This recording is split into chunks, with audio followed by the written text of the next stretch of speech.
में से कोई बताएगा कि प्लासी कब हुआ था? 1707 में औरंगजेब की मृत्यु हुई। उसके बाद निरंतर मुगल साम्राज्य कमजोर होता चला गया। मुगल साम्राज्य के जितने सुदूर क्षेत्र थे एक एक करके उसके हाथ से निकलते चले गए और अंग्रेज उत्तरोत्तर मजबूत होते चले गए। 1757 का युद्ध जो हुआ पलासी का, वो नवाब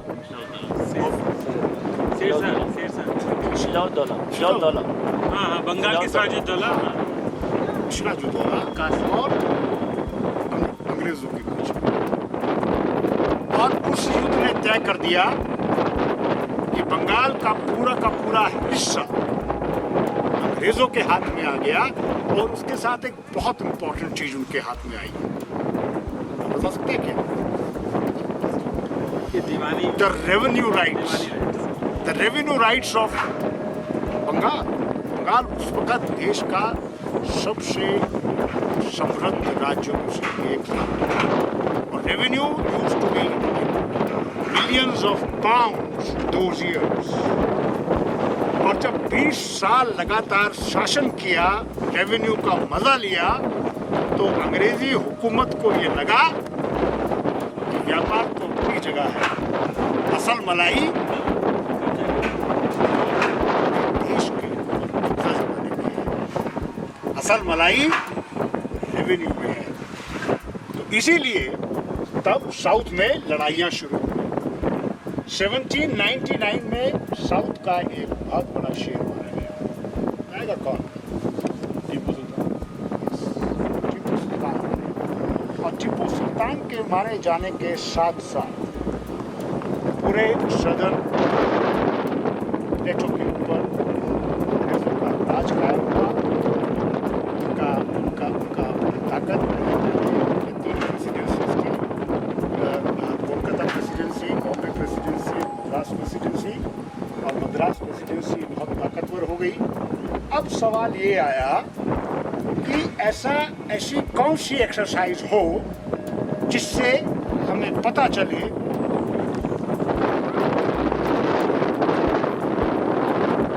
कितना एरिया खेती के अंदर में, कितने नदी हैं, कितने नाले हैं, कितना पहाड़ है, कितना जंगल है, कैसे पता चलेगा?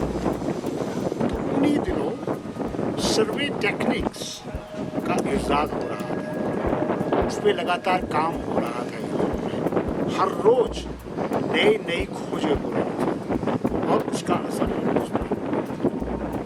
अंग्रेजी सरकार ने सोचा कि हमको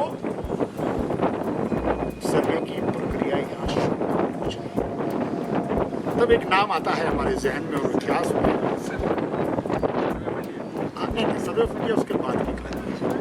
हमारे जहन में एक नाम आता है, हमारे जहन में भी क्या इतिहास में एक नाम आता है, एक सैनिक जो कि मैथमेटिक्स में बहुत होशियार था, जो एस्ट्रोनॉमिकल कैलकुलेशन में बहुत होशियार था और जिसने मिलिट्री इंजीनियरिंग में भी बहुत काम किया, जिसने श्रीरंगपट्टनम के युद्ध में बहुत बड़ा काम किया।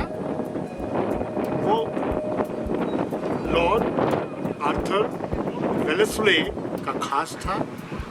रिचर्ड वेलेस्ले दोनों बहुत ताकतवर पोजीशन में थे। उनको ये लगा कि अगर हमको अपना रेवेन्यू सिस्टम ठीक करना है तो हमें इस देश में सर्वे का काम शुरू करना है। बात यहाँ तक आगे इससे पहले कुछ सर्वे यहाँ पर हो रहे थे। एक कर्नल मैकेंजी थे। कर्नल मैकेंजी साउथ में सर्वे कर रहे थे और कर्नल मैकेंजी का इंटरेस्ट सर्वे में थोड़ा कम था और एंटीक्विटीज में ज्यादा था। और इतनी बड़ी तादाद में वो इस देश से एंटीक्विटीज यानी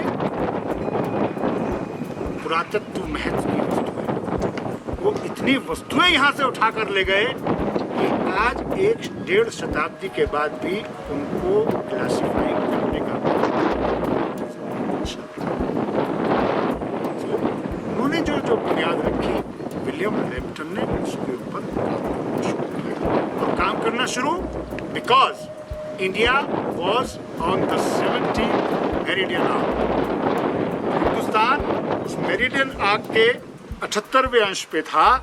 तो विलियम लैम्पटन ने ये बात कही कि हमें हिंदुस्तान के अंदर ग्रेट ट्रिग्नोमेट्रिकल सर्वे शुरू करना होगा, right from the Cape Comorin, Madras से लेकर और हिमालय से। पूरे देश को, पूरे सब कॉन्टिनेंट को ट्रायंगल्स के आधार पर नाप के, ट्रायंगल पे, हर ट्रायंगल से बेस लाइन, ये बहुत टेक्निकल भी है, बेस लाइन जोड़ते हुए हमें पूरे देश को मैप आउट करना है। और कट द स्टोरी शॉर्ट, 18 साल तक विलियम लैम्पटन ने शुरू किया मेरीना बीच से। मेरीना बीच की हाई टाइड से उन्होंने पहला सी लेवल लिया। बाद में ये प्रथा बंद हो गई हाई टाइड से सी लेवल लेने की, और सी लेवल हाई टाइड और लो टाइड का मीन से लिया जाने लगा। ठीक है, वहाँ से उन्होंने सी लेवल लिया और मद्रास रेस कोर्स में उन्होंने पहली बेस लाइन लगाई, और उस बेस लाइन से उन्होंने इस देश का 18 साल कृष्णा जंगल गए, और 18 साल काम करने के बाद amount of work he did, उसके बारे में कहा जाता है कि पूरी दुनिया में इतनी बड़ी साइंटिफिक एक्सरसाइज आज तक कभी नहीं। और जितने लोग 1818 तक सर्वे में मरे, उतने लोग कंटेम्प्रेरी वॉर में। अब आप सोचते होंगे उसमें कैसे मर गए। आप जंगलों में सर्वे करने जाते थे, आपको लगातार जानवरों से जूझना पड़ता था। उस टाइम पे ये दंतकारण्य के जंगल, कृष्णा गोदावरी बेसिन के जंगल, they were impregnable। लोग उधर को जाते ही नहीं थे। उन जंगलों में उन लोगों ने काम किया और वो बेस लाइन को हैदराबाद तक ले आए। 1818 हो गई, तब एक लड़का इंग्लैंड से ज्वाइन करने आता है, हैदराबाद ज्वाइन करता है, और उसको सर्वे डिपार्टमेंट लैम्पटन के अंदर भेज दिया। ये लड़का, जिसका नाम जॉर्ज ईवी वेस्ट है, इसका जन्म ग्रीनविच में हुआ। पता है ग्रीनविच कहाँ है, and why Greenwich is very important in our time management. Day और नाइट को जो सेट करते हैं। जो लड़का ग्रीनविच में पैदा हुआ हो और वहाँ से उसने survey techniques, calculations, astronomical calculations, mathematics, Royal College of Engineering में उसने ये सब पढ़ा, और उसके बाद वो लड़का अपने मजबूत इरादों के साथ हिंदुस्तान आया। हिंदुस्तान की सेना में काम करते करते वो सर्वे में चला गया, और फिर आने वाले 23-24 साल, 25 साल तक उसने इस पूरे देश का सर्वे किया।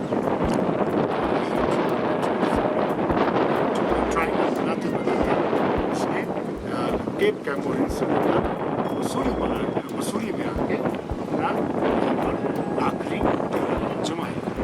Last base line was in Dehradun, which was Arcadia में आखिरी बेस लाइन थी।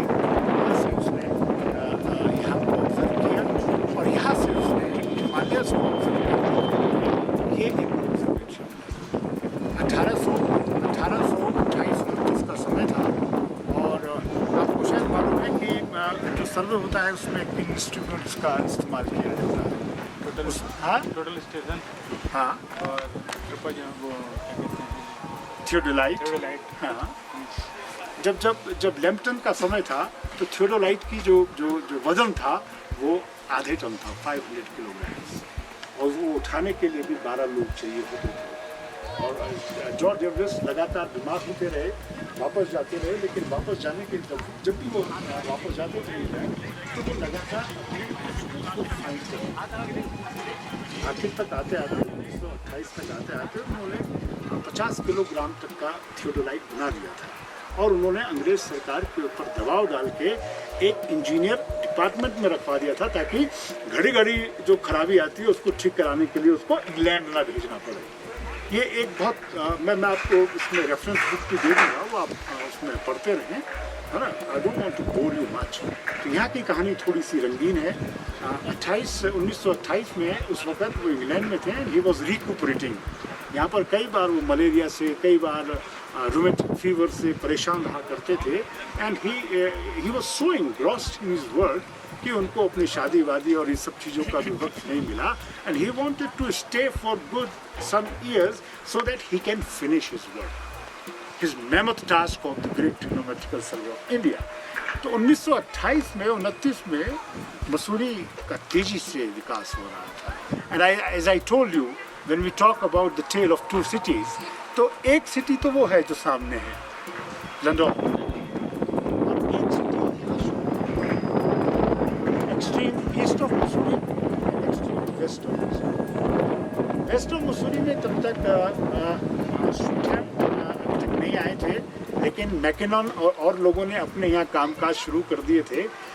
1828 में एक अंग्रेज mister Smith, he like this place very much.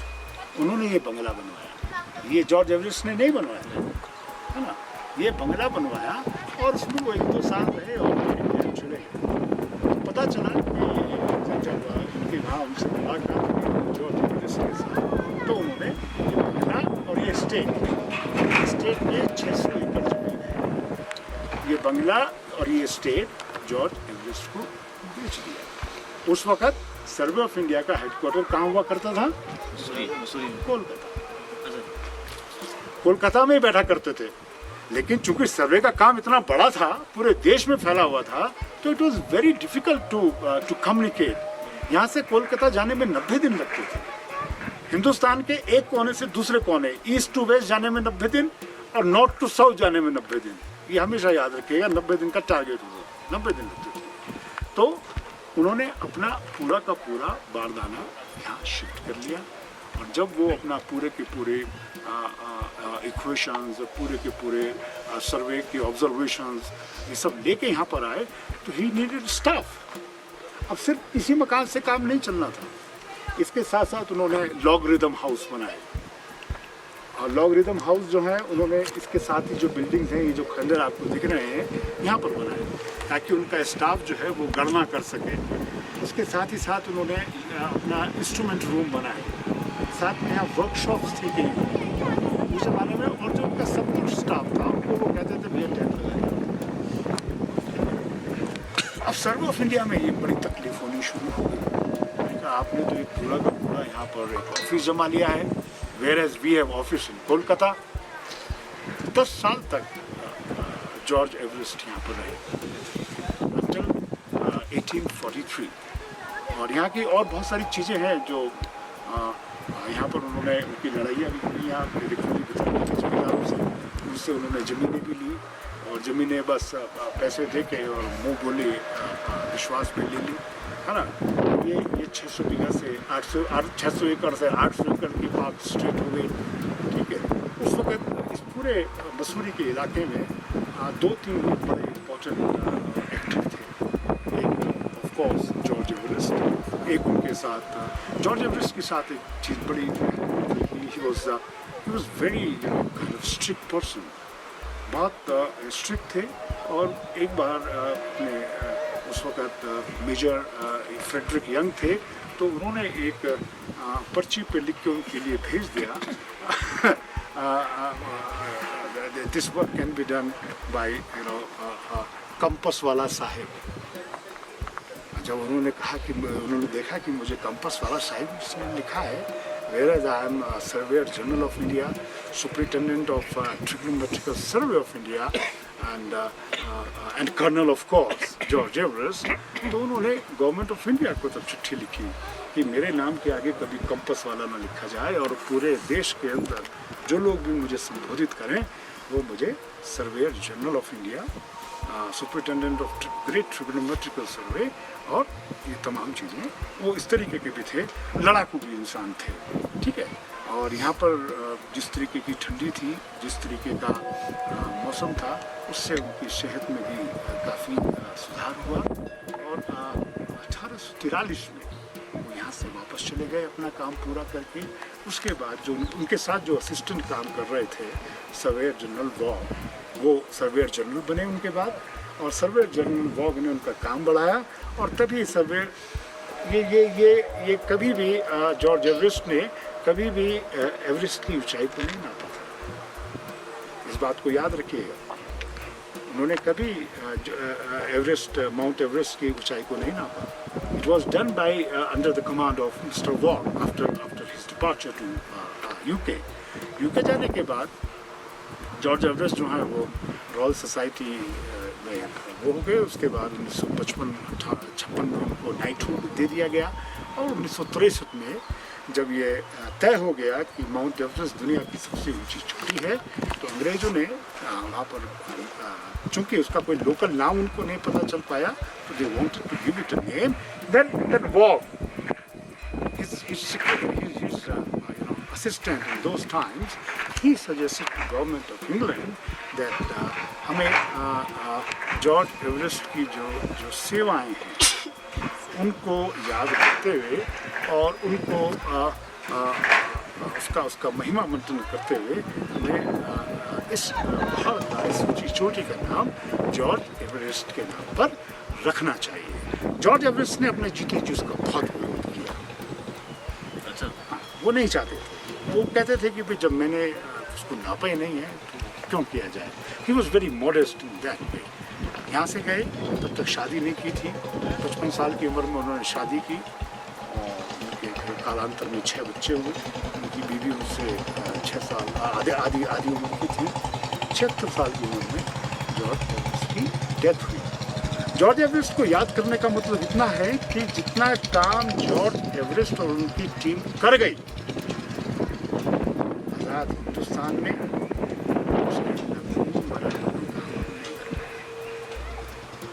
George Everest के टाइम पर जितना काम सर्वे ऑफ इंडिया कर गई, आज सर्वे ऑफ इंडिया के 13 दिन के कार्यालय बंद होने के कारण।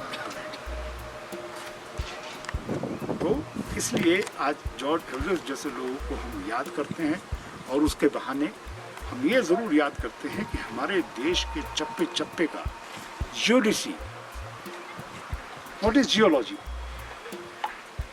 तो बताएगा? Geology is a science of earth.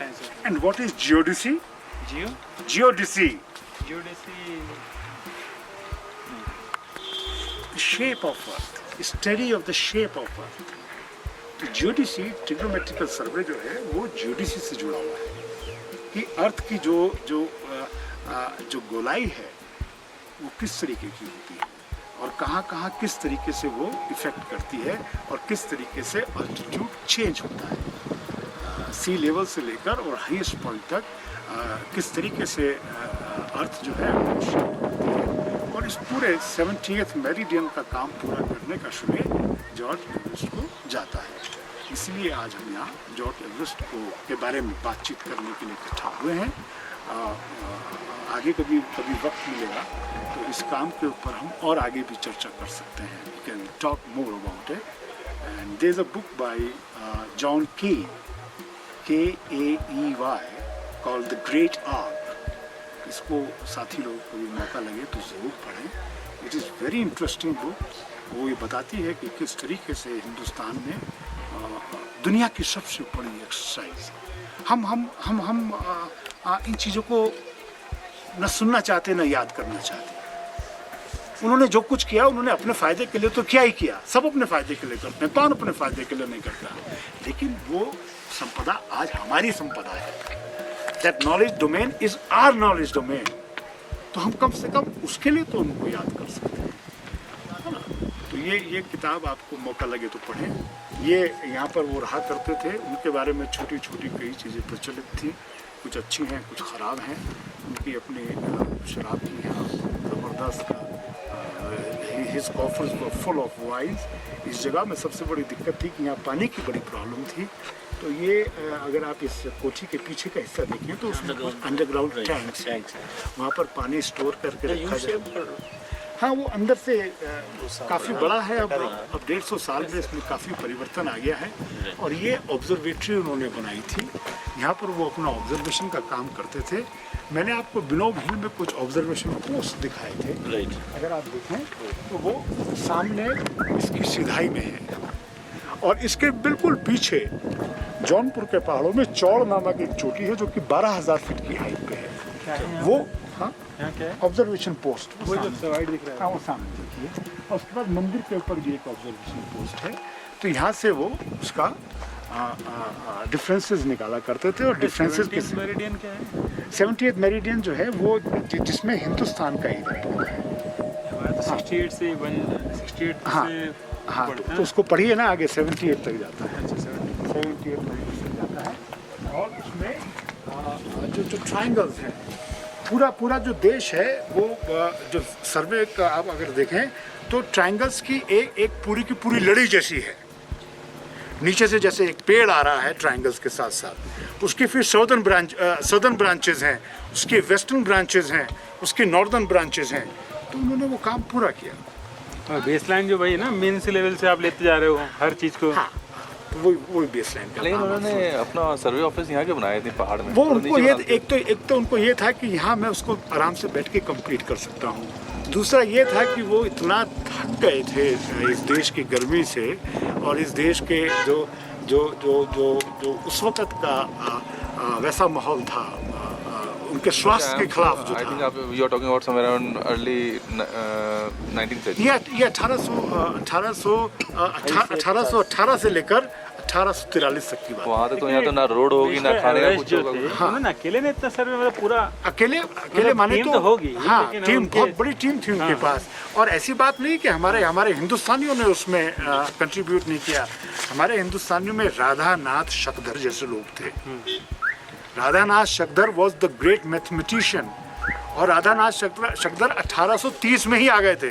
और जॉर्ज एवरेस्ट की सारी मैथमेटिकल कैलकुलेशन करने का काम राधानाथ शकधर किया। ये कहाँ के थे? बंगाल के। अच्छा। और फिर उसके बाद जब सर्वे का काम बढ़ा तो हमारे देश के सर्वे के लोगों ने पूरे सेंट्रल एशिया तक का सर्वे किया। और उसमें कुमाऊं के पंडित नैन सिंह थे उनका नाम, उनको पंडित की उपाधि दी गई। उन्होंने ईस्ट तुर्कमेनिस्तान ओक्सस नदी जहाँ से शुरू होती है वहाँ से सर्वे का कार्य शुरू किया। और उन्होंने एक व्यापारी का रूप भरकर लहासा तक पहुँचे। उनको इतना ट्रेन थे वो कि वो अपने 100 कदम में 1 इंच का भी फर्क नहीं आता था। हाइट में यस, 100 कदम में 1 इंच का भी फर्क नहीं आता था। तो अगर आप कभी हिंदुस्तान की सर्वे की अगर कोई हिस्ट्री को पढ़ें तो आपको हमारे हिंदुस्तान के लोगों का कितना बड़ा योगदान है। और वो भी विशेषकर मुंशियारी जिला पिथौरागढ़ के रहने वाले पंडित नैन सिंह और धामू बुड्ढा, इन लोगों ने बहुत बड़ा काम किया। तो हम ये नहीं कह सकते कि ये सिर्फ हेरिटेज सिर्फ जॉर्ज एवरेस्ट की है, ये हेरिटेज हमारे लोगों की भी है। तो इसके प्रति संवेदनशील होना हमारा अपना कर्तव्य है। और हमारी सरकारों के रहते इनके क्या हालात हैं ये आप देख लीजिए, है ना। इस किताब को लिखने वाले ने कहा कि जब मैं यहाँ पर पहुँचा, उन्होंने ये किताब 10-12 साल पहले लिखी, तो मैं यहीं बारिश हो रही थी। मैं जैसे ही यहाँ पहुँचा तो अंदर 10 गायें बंधी हुई थीं और एक आदमी बीड़ी पी रहा था। और उन गायों ने सारा का सारा फर्श जो है ऊपर से। किसने लिखी किताब इसमें? John Kaey, the great art, ठीक है ना, उसको पढ़िए।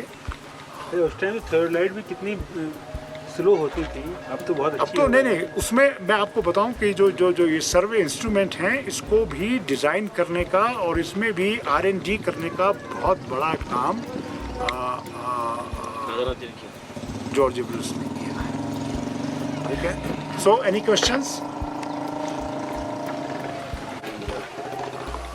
बाकी तो छोटी मोटी चीज़ें हैं। लगातार वो अपनी इस स्टेट को बेचने का प्रयास करते रहे पर बेच नहीं पाए। बहुत पैसा मांगते थे।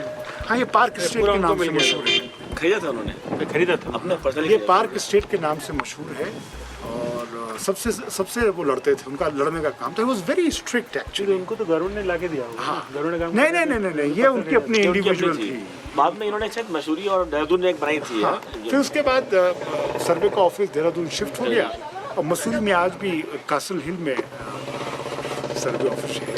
लास्ट जो तो आज की डेट में किसके नाम है ये? हाँ? आज की डेट में किसके पास है ये स्ट्रीट? कौन सी? ये गवर्नमेंट ऑफ उत्तराखंड के पास, टूरिज्म डिपार्टमेंट के पास है। और इसको महाशय कुछ अच्छा तो बनाया जा सकता है। हाँ, इतनी वो अच्छी बनाएंगे। पॉइंट है, इतना ये बहुत अच्छी जगह है।